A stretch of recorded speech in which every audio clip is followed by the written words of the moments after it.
just like a rose from the concrete. Valley of death, no palm trees.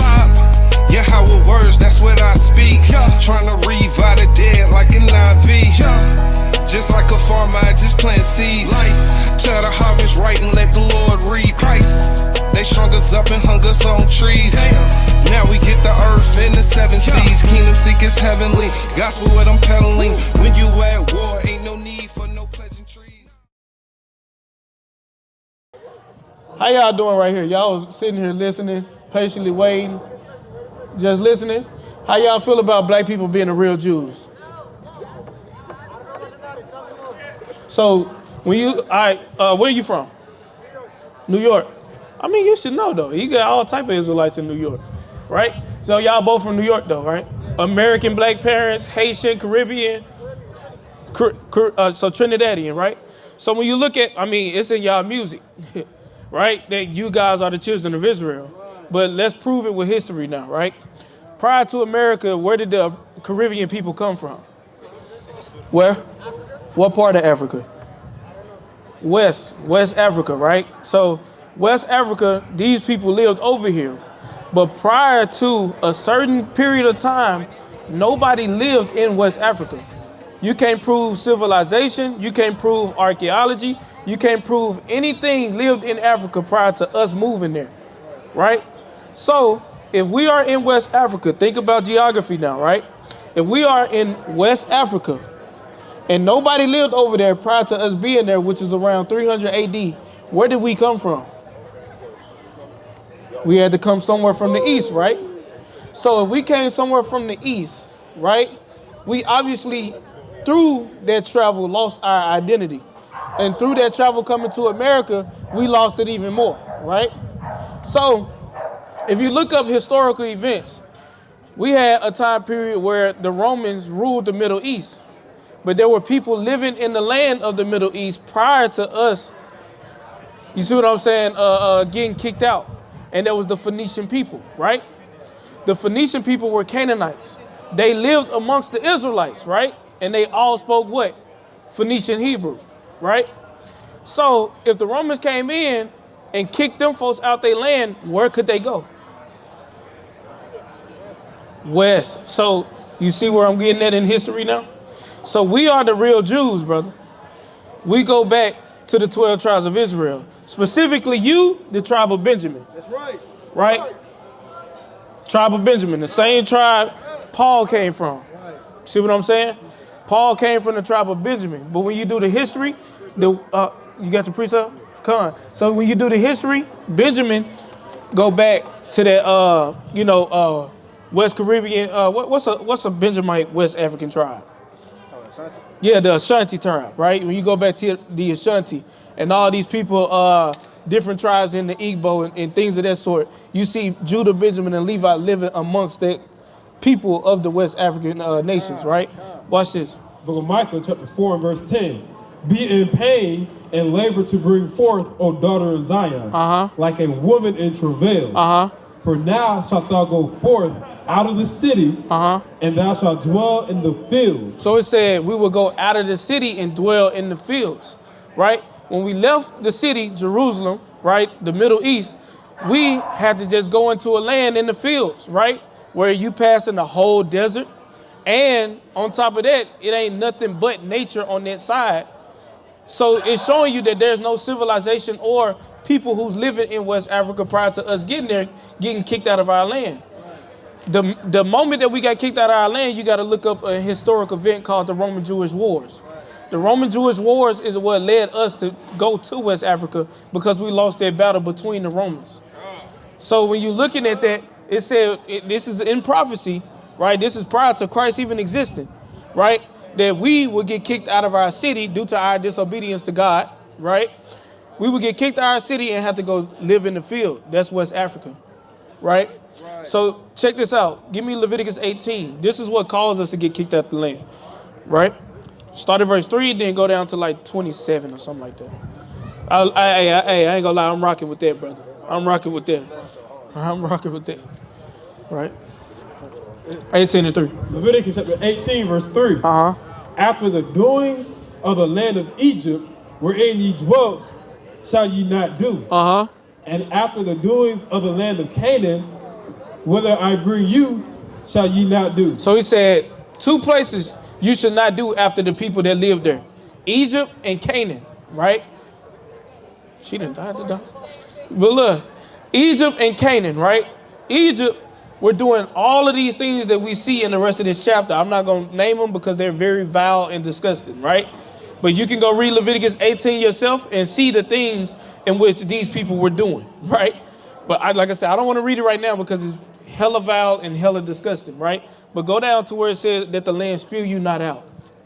Leviticus chapter 18 verse 27. For all these abominations have men of the land done, which were before you, and the land is defiled.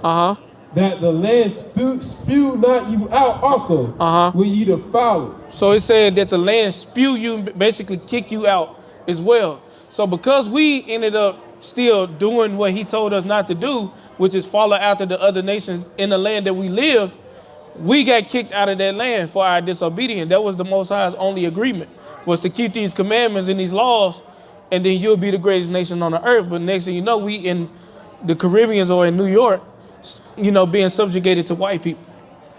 That was all the divine plan of the Most High, was to put us above all nations. But because we broke our part of the contract, we had to go into slavery.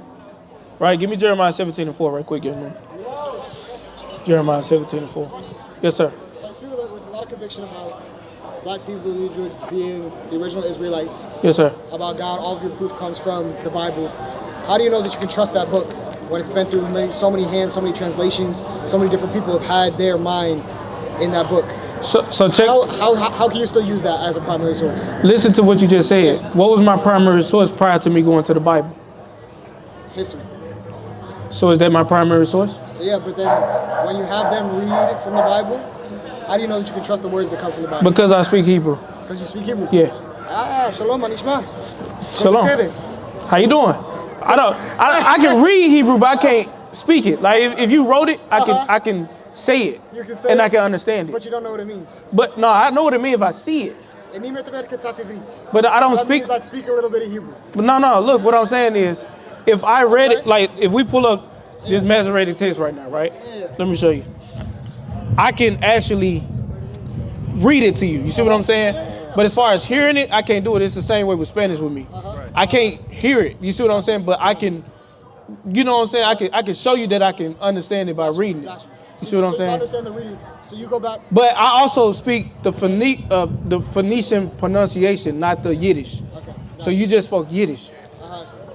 That's not Yiddish, but yeah. That was Yiddish. What? Hold on. That was not Yiddish. What is it? That was Hebrew. That was Hebrew as. From what dialect? From Israel. No. Israel speak what? The Germanic Yiddish language. That's more modern. That's what I'm saying. Yiddish is a mix of Hebrew and German. Huh? Hebrew or Yiddish is a mix of multiple different languages. And which the language that you're speaking right now? But we're going on a different tangent. What I want to know is how do you know that you can trust? Yeah, that's what I'm saying. Can you read this? No. This is the Phoenician Hebrew. Okay, gotcha. So, but I'm saying the way we pronounce this is the way that I would speak it to you. So if I say Ma'atah Dawah, what did I say? It means what are you doing? You see what I'm saying? But the reason why I can't understand you is because I'm not seeing you write it down. Gotcha. So I'm not going to be able to receive it the same way I read it. Gotcha. Like I said, I can pull up the Masoretic text right now, and I can fluently read Hebrew. Okay. I'll just let you know that. Yeah, so you didn't expose nothing, all right? I'm not trying to expose nothing. No, I was just making sure, just for also the edification's sake, though. Okay. So going back to what you were saying, though, if we look at the Masoretic text in which the Bible was correlated from, we automatically see that we can correlate those passages to the actual English. For an example, if you see the word Lucifer in the Bible, that's a Latin term. That's not translated. So why is it there? So we know how to decipher between the Hebrew and, you know what I'm saying, the English, and see what's accurate and what's valid or not. Okay. So that makes sense? What you're doing is you're taking the Hebrew and then you're taking the English. And making sure it's comparable. And you're seeing where it lines up. Yes. That's why I can be able to trust what I'm reading. Right? Okay. I got you. Thank you. Right. Appreciate you. Right. Yes, ma'am. So, if we know where Esau. My understanding is that we all started on one giant continent before it got broken up. We was all dark skinned or whatnot, and then we. What do you mean by dark skin? Because even amongst nation of people, you still got, like, you are light skinned. You see what I'm saying? There were still light skins on the earth. Everybody wasn't just black. I don't know why people think that there was a homogeneous look on people. See what I'm saying? The look on people has nothing to do with their identity and nationality. If you notice this right here, you see Jason Kidd? Yeah. He looks just like you, right? Him? Yeah. I look more like the dude right there. That's what I said, Jason Kidd. Oh, that's okay. Yeah. Right. So Jason Kidd would be a Jew. Okay. Due to the fact that we know patrilineally he goes back to West Africa. So when you look at white people, they descended from the man Esau, and we can prove that through the history. See what I'm saying? Right. Esau was the progenitor of the white race. This is years later of many people spreading out and populating the earth. You see what I'm saying? So this is how we know who's who, if you just go back in history and look at it. So how did white people get to the point where they were insecure enough in themselves to go across to the world and want to steal from others, and in the process make us hate ourselves and how we look? So one thing about it is God and prophecy, right? God created them to show his power. Give me that in Romans 9, right? Give me that in Romans 9.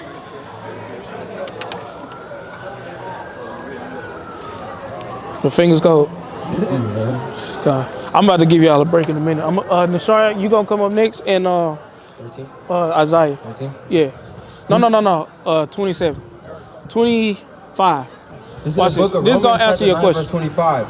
As he said also in OC, I will call them my people, which were not my people, and her beloved, which was not beloved. And it shall come to pass that in the place where it was said unto them, ye are not my people, there shall they be called. Oh, I'm sorry. It's verse 18. So like. Verse 18. Therefore hath he mercy on whom he will have mercy, and whom he will harden them. Thou wilt say then unto me, this why is the point. doeth yet find fault? For who hath resisted his will?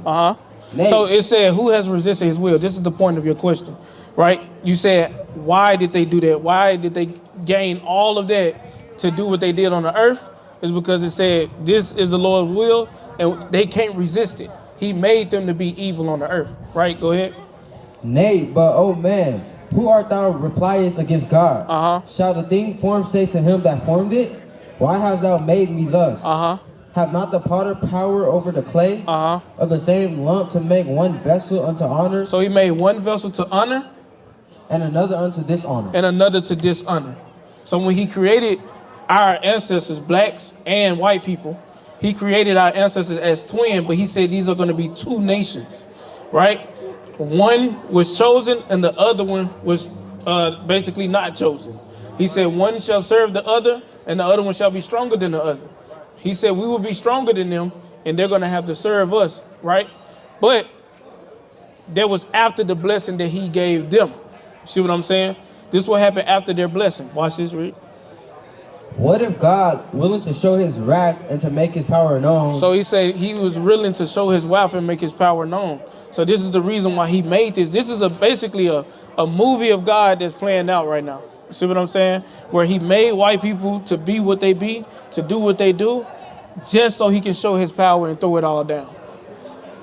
So now then, at what point are black people to rise up again? Because I would say that even modern day in America, while it may not be the same struggles, certainly they still are poisoning our mind via, as I see now, social media, or also they're using the prison system specifically for black men, so that they lock away the majority of black men. At what point are we to rise back up? Because haven't we been suffering long enough? Right, but the thing with that is we can't circumvent prophecy, right?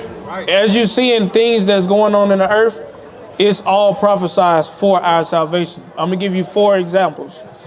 When the Babylonians took over the world during their time, right? Did the Israelites have to fight against Babylon for them to stop? No, the Persians came and took over them, right? Did the Persians have to fight against Israel for them to stop? Nah, the Greek took over them. Did the Greek have to fight against the Israelites to stop? I don't know that far, but I assume not. So, no, because the Romans came and took their power. You see what I'm saying? So after that, that's when we got kicked out of our land. This right here, according to prophecy, will be the last time we ever be enslaved, and this is our time to rule with Christ. But we must do one thing, and that's keep his commandments. Right? Because that's the contract that God gave us. If we keep his commandment, give me Deuteronomy 30. This is the theme of the whole story of the Bible, basically. Right? Deuteronomy 30. And start at verse 1. You got a precept? Yeah, I was holding Go ahead. pretty much validate Romans 9. Book of Sirach, chapter 33, we'll start at verse 11. And much knowledge, well, I'm sorry, verse 10. And all men are from the ground, and Adam was created of earth. And much knowledge, the Lord hath divided them and made their ways diverse. So he said he divided us and made our ways diverse. Right? Go ahead. Some of them hath he blessed and exalted, and some of them hath he sanctified. Yeah, so he said some of them he blessed and exalted, some of them he sanctified, read. And set near himself. But some of them he cursed and brought low and turned out of their places. So yeah, all of this is just the doing of God as far as, that is concerned. But going back to this question, right? Go ahead. This is the book of Deuteronomy, chapter 30 from the top. And it shall come to pass, when all these things are come upon thee, the blessing and the curse, which I have set before thee. So he said, when all these things come upon us, the blessing and the curse, read. And thou shalt call them to mind among all the nations. So this is what you're seeing now. You're seeing Hebrew Israelites rise up from different areas, right? Go ahead. Whither the Lord thy God hath driven thee. And shall return unto the Lord thy God, and shall obey his voice according to all that I command thee this day. So that's what we got to do. Come back, obey his voice, read. Thou and thy children with all thine heart and with all thy soul. That then the Lord thy God will turn thy captivity. So he said, then the Lord thy God will turn thy captivity, right? Read. And have compassion upon thee, and will return and gather thee from all the nations whither the Lord thy God hath scattered thee. So not only us in America, but us in the Caribbean, us in West Africa, us in Asia, right? He said he's then going to turn our captivity once we come back and keep our end of the contract, which is keeping the commandments of God. That makes sense? So that's when. Hey, but look though, brother, what was your name? Elijah? So look, let me ask you something, right? If we can read about something that was written, let's say, when did you say this Bible came into existence? Now, I'm just talking about the English. Yeah. No, I'm talking about like the English version, like the King James version of the Bible. So let's just say we understand that America came into existence when? Let's just deal with the 13 colonies or just the slavery of America, 1400s, right?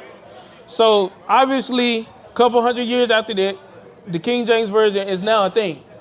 So if I'm seeing things, like for an example, let's give a more modern day perspective of it, right?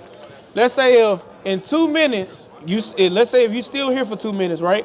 In 2 minutes, there's gonna be somebody in all black come and fall in front of us. And I say that's from God, right? And it happens. Would you believe that that's a prophecy? It could be, right? Because that's just one, come on now, that might be a coincidence, right? So if I say, all right, next is gonna be somebody in all red, right? They're gonna come right here in another 2 minutes and they're gonna fall, and it happened. You're gonna start thinking like, all right now, come on now. So let's say if it happens 5 more times, right? And it's happened, like you just at this point, this nigga got to be a prophet. You see what I'm saying? That's the same thing with the Bible. We see the slave trade in there. We see the wars between Russia specifically, right? Russia and Ukraine. All of that is written in here. We seeing certain nations teaming up with Russia. That's in here. We starting to see everything in modern day events and history happen prior to this book.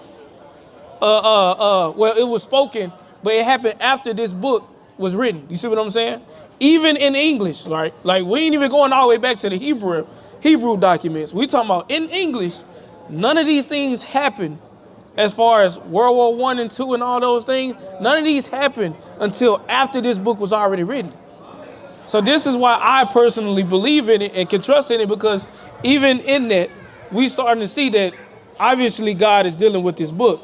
It's the #1 selling book in America, and it's telling me everything that is going to happen. Exactly. So obviously God has to be in it. You see what I'm saying?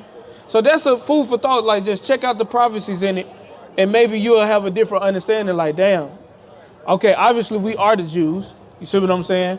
Historically, we got to be the real Jews. And why are we going through what we're going through? Well, it's telling us.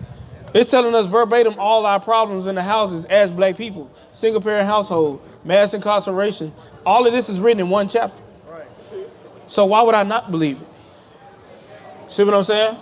And we also see history aligns with it. And this has been the most dependable book as far as pointing out accuracies in history and archaeology. For an example, what was that they just found in the Middle East? Ivory? Oh, yeah. Ivory is written in the Bible in that actual area, but they didn't discover it or knew about it until you get the Bible, or using the Bible as a reference point to identify that as something being in that land. You see what I'm saying?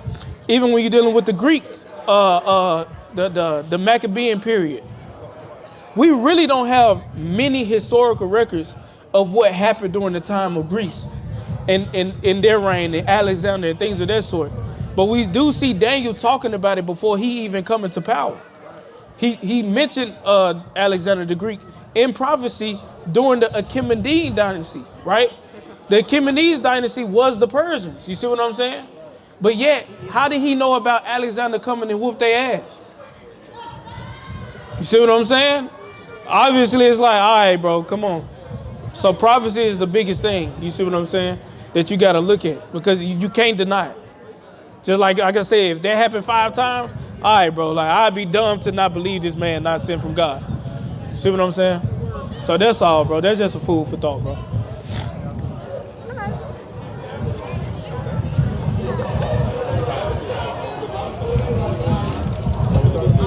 Also, do you know if we can find like the recording of that at all? You said what? Where we can find like the recording of that or the video? There's gonna be on YouTube, Sakari Atlanta.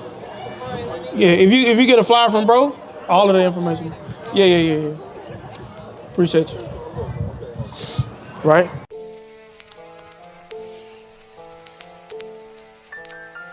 Yeah.